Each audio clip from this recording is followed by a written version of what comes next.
அன்பர்களே, ஆண்டவராகிய இயேசு கிறிஸ்துவின் நாமத்தில் உங்களுக்கு மனம் நிறைந்த வாழ்த்துக்களை தெரிவித்துக் கொண்டு சத்திய வசனம் திருமறை பாட நிகழ்ச்சிக்கு உங்களை அன்போடு அழைக்கிறோம். சத்திய வசனம், இது தேவனின் வசனம். நாம் சோர்ந்து போகையில் கரம் கொடுக்கும் நம் தேவனின் வசனம். திவ்ய வாசகனாகிய யோவானுக்கு வெளிப்படுத்தின விசேஷம் 3ஆம் அதிகாரம் 8. உன் கிரியைகளை அறிந்திருக்கிறேன். உனக்கு கொஞ்சம் பலன் இருந்தும் நீ என் நாமத்தை மறுதலியாமல் என் வசனத்தை கைக்கொண்டபடியினாலே இதோ திறந்த வாசலை உனக்கு முன்பாக வைத்திருக்கிறேன், அதை ஒருவனும் பூட்டமாட்டான். கர்த்தருக்குள் பிரியமானவர்களே, ஆண்டவராகிய இயேசு கிறிஸ்துவின் புண்ணிய நாமத்தினாலே உங்களை வாழ்த்துகிறோம். இந்த புத்தாண்டிலே உங்களை சந்திப்பதிலே மிகுந்த மகிழ்ச்சி அடைகிறேன். ஆண்டவர் தாமே இந்த புத்தாண்டிலே உங்களையும் உங்கள் குடும்பத்தையும் உங்களுடைய கையின் பிரயாசத்தையும் ஆசீர்வதிக்கும்படி நாங்கள் பிரார்த்தனை செய்கிறோம். உண்மையாகவே ஜீவனுள்ள தேவன் உங்களோடு கூட இருப்பாராக. இந்த நாளிலே அருமையானுள்ளே வெளிப்படுத்த விசேஷம் 3ஆம் அதிகாரம் 8வது வாக்கியத்தை நாம் கற்றுக்கொள்ளப் போகிறோம். இதோ திறந்த வாசலை உனக்கு முன்பாக வைத்திருக்கிறேன், அதை ஒருவனும் பூட்ட மாட்டான். அருமையானுள்ளே, இந்த அருமையான வாக்குத்தத்தம் பிலதெல்பியா என்கிற சபைக்கு ஆண்டவர் கொடுத்த வாக்குத்தத்தமாக காணப்படுகிறது. வெளிப்படுத்த விசேஷத்திலே 1ஆம் அதிகாரத்திலிருந்து 3ஆம் அதிகாரம் வரை வாசிப்பீர்கள் என்றால் 7 சபைகளை குறித்து அங்கு சொல்லப்பட்டிருக்கிறது. 7 சபைகளினுடைய பிளஸ் மைனஸை ஆவியானவர் சொல்கிறார். ஆனால் அந்த பிலதெல்பியா சபையிலே மாத்திரம் அவளுடைய வாழ்வில் குறைகளை ஆண்டவர் சொல்லவில்லை. அப்படி சொல்லும் பொழுது அருமையாக ஆண்டவர் சொல்கிறார், இதோ திறந்த வாசலை உனக்கு முன்பாக வைத்திருக்கிறேன், அதை ஒருவனும் பூட்ட மாட்டான் என்று சொல்கிறார். இது ஒரு அருமையான ஒரு ஆசீர்வாதமான ஒரு வாக்குத்தத்தமாகும்.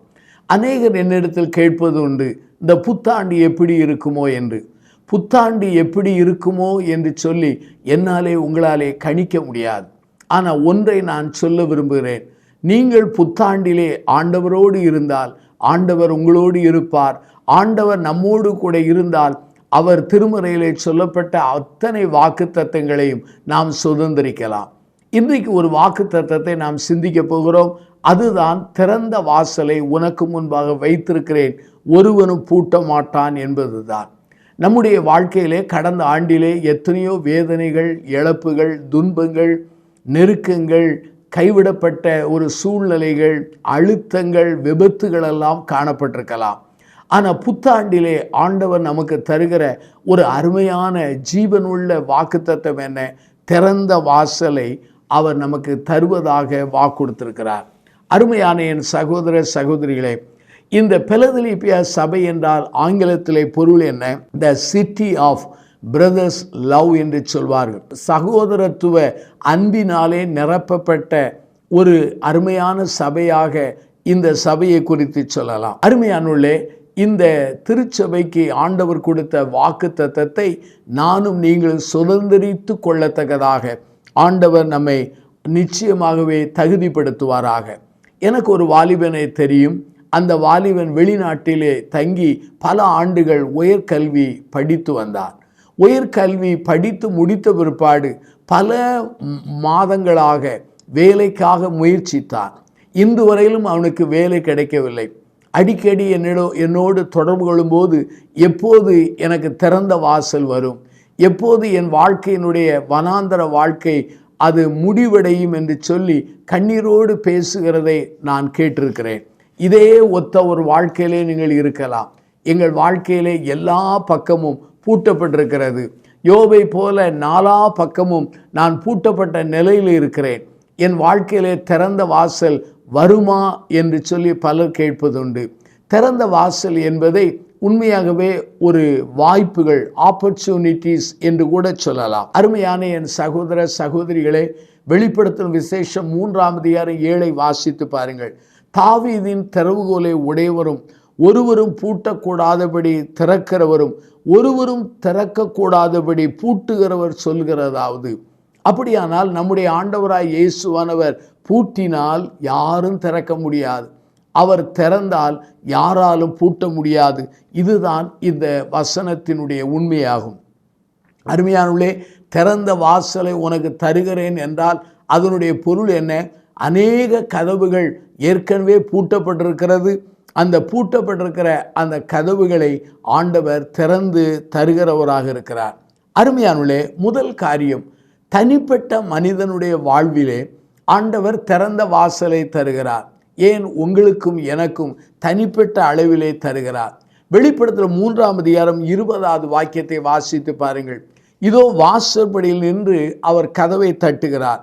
ஒருவர் என் சத்தத்தை கேட்டு கதவை திறந்தால் அவனிடத்தில் நான் பிரவேசித்து அவனோடு கூட நான் போஜனம் பண்ணுவேன், அவனும் என்னோடு போஜனம் பண்ணுவேன் என்று சொல்கிறார். இது அந்த அருமையான லவோதிக்கேயா சபைக்கோடு ஆண்டவர் சொன்ன வார்த்தை. சபையில் இருக்கிற ஒவ்வொருவருக்கும் ஆண்டவர் சொல்கிற வார்த்தை. இந்த வார்த்தையின் வழியாக என்னோடு உங்களோடு ஆண்டவர் பேசுகிறார். ஆண்டவரை ஏற்றுக்கொள்ளாதபடி, ஆண்டவரை மறுத்து அவரை உள்ளே விழாதபடி ஒரு கடினமான வாழ்க்கை வாழ்ந்து கொண்டிருக்கிற சகோதர சகோதரியை இந்த நாளிலே ஆண்டவர் உங்கள் இருதய கதவை திறக்கிறார். நீங்கள் உட்பக்கமாக பூட்டி வைத்திருக்கிறீர்கள். நீங்கள் திறந்து கொடுத்தால் அவர் உங்களுக்குள்ளே பிரவேசித்து அவர் உங்களுடைய வாழ்க்கையிலே போஜனம் பண்ணுவார். நாம் யாரோடு போஜனம் பண்ணுவோம்? நம்முடைய நட்போடு இணைந்தவர்கள், நாம் நேசிக்கிறவர்கள், ஐக்கிய உள்ளவர்களோடு போஜனம் பண்ணுவோம். ஆண்டவர் சொல்லுகிற வார்த்தை அதுதான். அவருக்கு நாம் கீழ்ப்படிந்தால், அவரை ஏற்றுக்கொண்டால் அவர் நம்மோடு கூட ஐக்கியம் கொள்வார். அருமையானவர்களே, இயேசுவுக்கு உங்கள் வாழ்க்கையை திறந்து கொடுத்து பாருங்கள். அவர் என்ன செய்கிறார் தெரியுமா? அவரே நமக்கு வாசலாய் மாறிவிடுகிறார். யோவான் நற்செய்தி நூல் 1ஆம் அதிகாரம் 12 பாருங்கள். அவருடைய நாமத்தின் மேல் விசுவாசம் வைத்து அவரை ஏற்றுக்கொண்டவர்கள் எத்தனை பேர்களோ அத்தனை பேர்களும் தேவனுடைய பிள்ளைகளாகும்படி அதிகாரம் கொடுக்கிறார். யோவான் நற்செய்தி நூல் 10ஆம் அதிகாரம் 9 பாருங்கள். நானே வாசல், என் வழியாய் ஒருவன் உட்பிரவேசித்தால் அவன் ரட்சிக்கப்படுவான், அவன் உள்ளும் புறம்பும் சென்று மேய்ச்சலை கண்டடைவான். அருமையானவர்களே, உங்கள் இருதய வாசலை ஆண்டவருக்கு திறந்து கொடுத்தால் அவரே உங்களுக்கு வாசலாக இருந்து எல்லா பக்கமும் பூட்டி இருக்கிற கதவுகளை அவர் திறந்த வாசலை தருவார். ஆண்டவரை ஏற்றுக்கொண்டு ஆண்டவருக்காக வாழ முற்படுங்கள். யாக்கோபு தன் மாமன் வீட்டிலிருந்து திரும்பி தன் சொந்த பூமிக்கு வருகிறார். அதாவது தன் சகோதரனை சந்திக்க வருகிறார். லாபானின் பிரச்சனையை கர்த்தர் தீர்த்து விட்டார். இப்பொழுது யாக்கோபுக்கு பிரச்சனை ஏசாவின் இடத்தில்தான். ஆட்களை அனுப்பி வெகுமதிகளை கொடுத்து அநேக உபசரிப்பான வார்த்தைகளை சொல்லி பேச வைக்கிறான். ஆனால் ஏசா 400 பேரோடு வருகிறான் என்ற உடனே பயந்து விட்டான். அவன் ஏசாவை குறித்த பயம் அவனை பிடித்து கொண்டது. யாப்போக்கு என்கிற ஆற்றங்கரையிலே உட்கார்ந்து தனித்து போராடுகிறார். கர்த்தாவே, நீர் என்னை ஆசீர்வதித்தால் ஒழிய உம்மை போக விடுவதில்லை என்று சொல்லி அவன் அழுது ஜெபித்தான் என்று ஓசியாவின் புஸ்தகத்திலே நாம் வாசிக்க முடிகிறது. அருமையானவர்களே, ஓசியாவின் புஸ்தகத்திலே 12ஆம் அதிகாரம் 3-4 வாசிக்க முடிகிறது. ஆனால் இந்த ஏசாவின் இருதயம் அங்கு பூட்டப்பட்டிருந்தது. ஏசாவோடு உள்ள உறவு அங்கு பூட்டப்பட்டிருந்தது. ஆனால் 32ஆம் அதிகாரத்திலே தன்னை அர்ப்பணித்து ஜெபித்த பொழுது அந்த இடத்திலே அவனை ஆசீர்வதித்தார். ஆதியாகமம் 33ஆம் அதிகாரத்திலே 3-4 வாசித்தால் 20 ஆண்டுகள் கழித்து ஏசாவும் யாக்கோவும் சந்திக்கிறார்கள். ஒருவரை ஒருவர் கண்டபோது அணைத்து அழுகிறதை நாம் பார்க்க முடிகிறது. அப்படியானால் உறவுகளில் பூட்டப்பட்ட அந்த கதவை திறந்த வாசலை தந்தார். அருமையானவர்களே, ஆண்டவருக்கென்று அர்ப்பணித்து பாருங்கள், உங்கள் வாழ்க்கையிலே திறந்த வாசலை தருவார். 2வதாக, இஸ்ரவேல் மக்களுக்கு ஆண்டவர் திறந்த வாசலை தந்தார். இது ஒரு தேசத்திற்கு ஆண்டவர் கொடுத்த திறந்த வாசலாகும். யோசுவாவின் புஸ்தகம் 6ஆம் அதிகாரம் 1 பாருங்கள். எரிகோ இஸ்ரவேல் புத்திரருக்கு விரோதமாய் அடைக்கப்பட்டிருந்தது. ஏனென்றால் இஸ்ரவேல் ஜனங்களை எகிப்திலிருந்து ஆண்டவர் வழிநடத்தி கானானுக்கு கொண்டு வருகிறார். இப்போது மோசே இல்லை, மோசேக்கு பதிலாக யோசுவா வழிநடத்துகிறார். ஆகவே யோர்தானை கடந்து அவர்கள் கானானுக்குள்ளே நுழைந்து விட்டார்கள். நுழைந்த உடனே மன்னா பெய்வது நின்று விட்டது. யோசுவாவுக்கு மோசே இருக்கும் அறிந்த பிரச்சனை இல்லை. அங்கே மோசே மடிந்த பிற்பாடு எல்லா பொறுப்புகளும் அவன் தலையிலே விழுகிறது. இஸ்ரவேல் ஜனங்களை நிர்வாகம் பண்ண வேண்டும், அத்தனை பேருக்கும் ஆகாரம் கொடுக்க வேண்டும். ஏனென்றால் மன்னா பெய்யவில்லை. அங்கே இருக்கிற அந்த கானான் என்கிற அந்த பாலும் தேனும் ஓடுகிற தேசத்திலே 7 ஜாதிகள் இருந்தார்கள். அந்த 7 ஜாதிகள் உள்ள அந்த மக்களை ஜெயித்து சுதந்திரித்து அந்த தேசத்தை பங்கிட வேண்டும். அந்த சமயத்திலே அந்த கானானுக்குள்ளே நுழைவதற்குரிய முதல் வாசல் என்ன தெரியுமா? எரிகோ. ஆனால் யோசுவாவின் புஸ்தகம் 6ஆம் அதிகாரம் 1 சொல்கிறது, அது அடைக்கப்பட்டு இருந்தது. அந்த வாசல் மூடப்பட்டிருந்தது. குழம்பிக் கொண்டிருக்கிறான், பயந்து கொண்டிருக்கிறான். ஒருவர் உருவின பட்டயத்தோடு நிற்கிறார். உடனே யோசுவா கேட்கிறார், நீர் எங்களை சார்ந்தவரா, விரோதியை சார்ந்தவரா என்று சொன்ன பொழுது அவர் சொல்கிறார், நான் கர்த்தரின் சேனாதிபதியாய் வந்தேன். உடனே யோசுவா தன்னை தாழ்த்தி பணிந்து கொண்டு அவருக்கு அர்ப்பணிக்கிறதை பார்க்க முடிகிறது. அருமையானவர்களே, நம்முடைய வாழ்க்கையிலே நாம் தான் ஃபர்ஸ்ட் கமாண்டர் என்று எண்ணுகிறோம். இல்லவே இல்லை. நமக்கு மேலாக ஆண்டவர் தான் ஃபர்ஸ்ட் கமாண்டராக இருக்கிறார். நாமெல்லாம் செகண்ட் கமாண்டர் தான். ஃபர்ஸ்ட் கமாண்டர் தான் திட்டமிடுவார், யோசிப்பார். செகண்ட் கமாண்டர் என்ன செய்வார்? அவர் திட்டமிட்டதை செயல்படுத்துவார். இங்கே வேத வசனத்தின்படி பார்த்தால் எரிகோவை எப்படி பிடிப்பது, என்ன விதமாய் பிடிப்பது, எப்படி நடந்து கொள்வது என்று ஆண்டவர் கற்றுக் கொடுத்தார். 6 நாட்கள் சுற்ற வேண்டும். 7ஆவது நாளிலே 7 முறை சுற்ற வேண்டும். மௌனமாய் இருக்க வேண்டும். 7ஆவது நாளிலே ஆர்ப்பரிக்க வேண்டும். உடனே எரிகோவின் கோட்டை விழுந்தது. அவர்கள் நுழைந்தார்கள். அருமையானவர்களே, முழு இஸ்ரவேல் தேசத்திற்கும் அங்கே பூட்டப்பட்டிருந்த அந்த கதவை ஆண்டவர் உடைத்து திறந்த வாசலை கொடுத்தார். இந்த எரிகோவின் வழியாக அவர்கள் நுழைந்து ஒவ்வொரு பகுதிகளாக போய் யுத்தம் செய்து பிடித்து கொண்டார்கள். அருமையான என் சகோதர சகோதரிகளே, நம்முடைய வாழ்க்கையை நாம் சிந்திக்க அழைக்கப்படுகிறோம். தனிப்பட்ட மனிதனுடைய வாழ்க்கையிலே திறந்த வாசலை தருகிற ஆண்டவர் முழு இஸ்ரவேல் மக்களுக்கும், ஏன் ஒரு பெரிய தேசமாய் எழும்புகிற அந்த மக்களுக்கும் ஆண்டவர் திறந்த வாசலை தருகிறார். அருமையான என் சகோதர சகோதரிகளை, இதை நாம் சிந்திக்க அழைக்கப்படுகிறோம். நம்முடைய ஜீவியத்திலே நாம் இதை புரிந்து கொள்ள அழைக்கப்படுகிறோம்.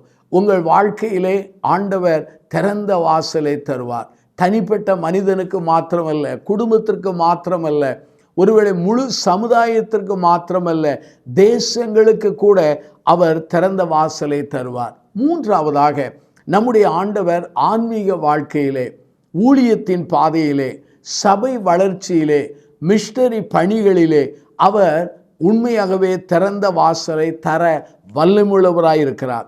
பவுல் என்கிற மனிதன் 1 நூற்றாண்டினுடைய சிறந்த ஊழியக்காரன், தேவனால் வல்லமையாய் பயன்படுத்தப்பட்ட மனிதன். அந்த மனிதன் கொலோசியர் 4ஆம் அதிகாரம் 4 சொல்கிறார், திருவசனம் செல்லும்படியான வாசலை திறந்து தரும்படி எங்களுக்காக வேண்டிக் கொள்ளுங்கள் என்று சொல்கிறார். பவுலை ஆண்டவர் ஊழியத்திற்கு அழைத்தது உண்மை.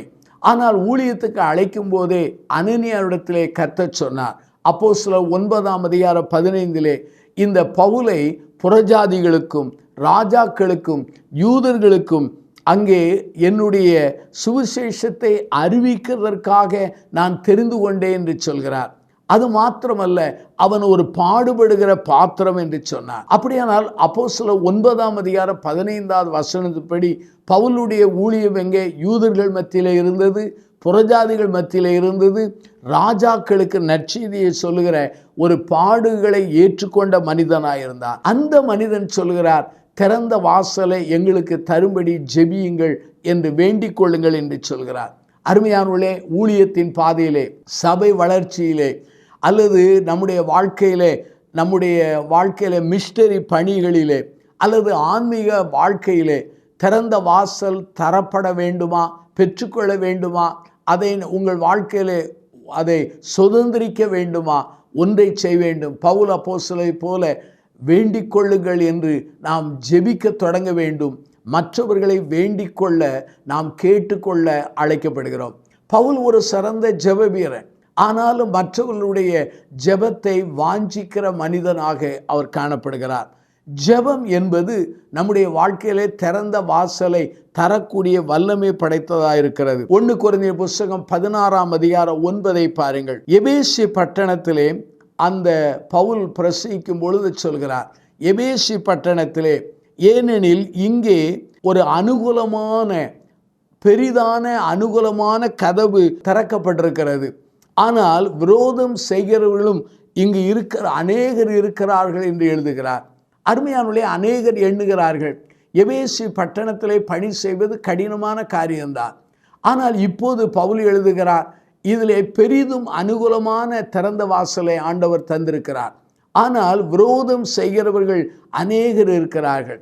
சில சமயங்களிலே திறந்த வாசல் போல எழுப்புதல் ஆரம்பிக்கும் பொழுது பின்னாலே என்ன வருகிறது?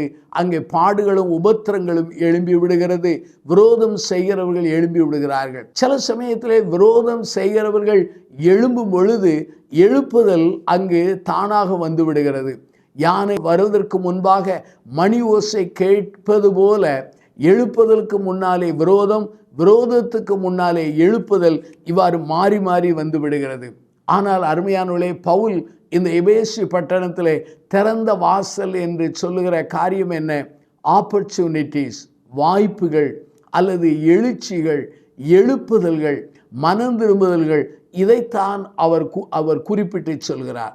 அருமையானவர்களே, உங்கள் ஆன்மீக வாழ்க்கையிலே, சபை வளர்ச்சியிலே அல்லது ஊழிய குழுக்களிலே அல்லது மிஷனரி அந்த அமைப்புகளிலே எழுப்புதல் என்கிற திறந்த வாசல் வர வேண்டுமா? ஒன்று, நீங்கள் ஜெபம் பண்ணுங்கள். இரண்டாவதாக, விரோதத்தை கண்டு நீங்கள் பயந்து விடாதிருங்கள். ஆண்டவர் உங்களோடு கூட எங்களோடு கூட அவர் இருக்கிறார். அவர் எல்லாவற்றையும் ஜெயங்கொண்டவர். வானத்திலும் பூமியிலும் சகல அதிகாரம் அவருக்கு கொடுக்கப்பட்டிருக்கிறது. அவரை எந்த வல்லமையும் ஜெயிக்க முடியாது என்பதை நீங்கள் அறிந்து கொள்ள அழைக்கப்படுகிறீர்கள். ஆகவே எழுப்புதல் வரும்போது அங்கே எதிர்ப்பு வரலாம். எதிர்ப்பு வரும்போது அங்கே உண்மையாகவே எழுப்புதலும் காணப்படலாம். 2 கொரிந்தியர் புஸ்தகம் 2ஆம் அதிகாரம் 12 பாருங்கள். துரோவா பட்டணத்தில் வந்தபோது கர்த்தராலே எனக்கு கதவு திறக்கப்பட்டிருக்கிறது என்று சொல்கிறார். அருமையானவர்களே, ஆண்டவர் கதவுகளை திறக்கிற தேவன். அவர் பூட்டினால் யாரும் திறக்க முடியாது. அவர் கதவை திறந்தால் யாராலும் பூட்ட முடியாது. அப்போஸ்தலர் 14ஆம் அதிகாரம் 27 பாருங்கள். அந்தியோகிக்கு வந்து சபையை கூடிவரச் செய்து புறஜாதிகளுக்கு விசுவாச கதவை திறந்ததை அங்கு அவர்கள் பகிர்ந்து கொண்டார்கள். அப்போஸ்தலர் நடபடி 16ஆம் அதிகாரம் 14 பாருங்கள். லீதியாளுடைய இருதயத்தை கர்த்தர் திறந்தார் என்று சொல்லப்பட்டிருக்கிறது. அப்போஸ்தலர் நடபடி 16ஆம் அதிகாரம் 9 பாருங்கள். மகதோனிய நாட்டுக்காரன் பவுலுடைய தரிசனத்தில் வந்து எங்களுக்கு உதவி செய்யுங்கள் என்று கேட்டுக்கொண்டார். பவுல் நிச்சயித்துக் கொள்கிறான், இந்த மகதோனியா பகுதியிலே போய் தான் ஊழியம் செய்ய அழைக்கப்பட்டவன் என்பதை அறிந்து ஊழியத்தை தொடங்குகிறான். முதலாவதாக லீதியாள் சந்திக்கப்படுகிறாள். குறி சொல்லுகிற பெண்மணி விடுவிக்கப்படுகிறாள். சிறைச்சாலை அதிகாரியும் அவள் குடும்பமும் அவனுடைய குடும்பமும் மீட்கப்படுவதை அறிந்து நாம் ஆண்டவரை மகிமைப்படுத்த கடமைப்பட்டவர்களாயிருக்கிறோம்.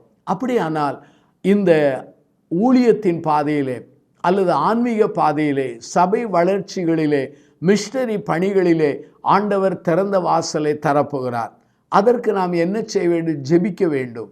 உபத்திரங்கள், பாடுகளை கண்டு பயந்து விடக்கூடாது. அப்போஸ்தலர் 16ஆம் அதிகாரம் 9வது வாக்கியத்தின் அடிப்படையிலே ஆவியானுடைய வழிநடத்தின்படி நம்முடைய திருப்பணியை செய்யும் பொழுது ஆண்டவர் பூட்டப்பட்ட கதவுகளெல்லாம் திறந்த வாசலை தருவார். இந்த செய்தியை கேட்டுக்கொண்டிருக்கிற சகோதர சகோதரிகளே, இந்த புத்தாண்டிலே ஆண்டவர் உங்களுக்கு திறந்த வாசலை தரப்போகிறார். எல்லா கதவுகளை திறக்கக்கூடிய திறவுகோல் என்னையும் உங்களையும் படைத்து ஆட்கொண்டு மீட்டுக்கொண்ட அவரிடத்தில் இருக்கிறது, இயேசுவிடத்தில் இருக்கிறது என்பதை புரிந்து கொள்ளுங்கள். தனிப்பட்ட அளவிலே உங்கள் வாழ்க்கையிலே திறந்த வாசலை தருவார். தேசத்தின் அடிப்படையிலே அல்லது மக்கள் கூட்டத்திற்கு அவர் திறந்த வாசலை தருவார். ஆன்மீக வாழ்விலே அல்லது சபை வளர்ச்சியிலே அல்லது ஊழியத்தின் பாதையிலே, மிஷனரி பணிகளிலே ஆண்டவர் திறந்த வாசலை தருவார். இந்த திறந்த வாசலை பெற்றுக்கொண்ட நீங்கள் அதை சுதந்திரிக்க ஆயுசையும் சுகத்தையும் பலனையும் கிருபையும் அவர் ஜெபத்தையும் துதிகளையும் உங்கள் வாழ்க்கையிலே அருளி அவர் உங்களை பயன்படுத்துவாராக. உங்களுக்காக இந்த வேளையிலே ஜெபிக்க போகிறோம். கண்களை மூடி பிரார்த்தனை செய்வோம். அன்பின் பிதாவே, இந்த புத்தாண்டிலே, இந்த முதல் நாளிலே உம்முடைய வார்த்தைகளை சொல்லும்படியான ஒரு பாக்கியத்தை தந்தீர். சத்திய வசனத்தின் மூலமாய் இந்த புத்தாண்டு செய்தியை மக்களுக்கு சொல்லக்கூடிய கிருபையை எங்கள் ஒவ்வொருவருக்கு தந்தீர். அதற்காக நாங்கள் நன்றி சொல்கிறோம். இந்த செய்தியை கேட்ட மக்கள் அல்லது இந்த ஊழியத்தோடு இணைந்து கொண்ட ஒவ்வொரு மக்களையும் நீர் ஆசீர்வதியும். எங்களுடைய வாழ்க்கையிலே, என்னுடைய வாழ்க்கையிலே, இந்த செய்தியை கேட்டு ஜெபிக்கக்கூடிய மக்களுடைய வாழ்க்கையிலே உம்முடைய வார்த்தையின் அடிப்படையிலே, வசனத்தின் அடிப்படையிலே ஆண்டவரே திறந்த வாசலை நீர் கட்டளையிட போகிறதற்காக நன்றி சொல்கிறோம். எங்கெங்கெல்லாம் அவருடைய வாழ்க்கையிலே, எந்தெந்த பகுதிகளெல்லாம் அவருடைய வாழ்க்கையிலே கதவுகள் பூட்டப்பட்டிருக்கிறதோ அதை உம்முடைய உயிர்த்தெழுந்த வல்லமையினாலே அந்த வாசல்களை உடைத்து திறந்த வாசல் வழியாக உட்பிரவேசிக்க பலனும் வல்லமையும் தாரும்.